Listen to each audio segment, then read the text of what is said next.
আপনি যখন অন্ধ থাকেন তখন আপনি যে লাঠির সাহায্যে হাঁটেন, এরপর আপনি যখন দেখতে পান সেই লাঠিটাকে সবার আগে আপনি ফেলে দেন। কেন রে ভাই?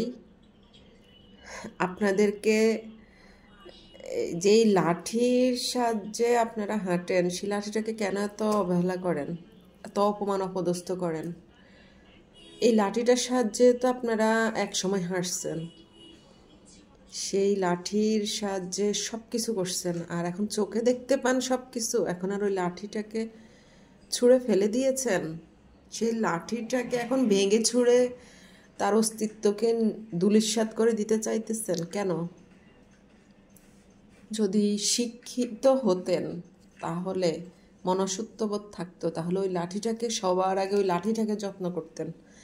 যে ওই লাঠিটাকে সবার আগে যদি যত্ন করতে পারতেন, তাহলে আপনাদেরকে মানুষ শিক্ষিত বলতো, মনুষ্যত্ববোধ বলতো, মানুষ বলতো। আপনারা তখন মানুষের পর্যায়ে পড়েন না, কারণ এখন আপনারা চোখে দেখতে পান, আগে অন্ধ ছিলেন।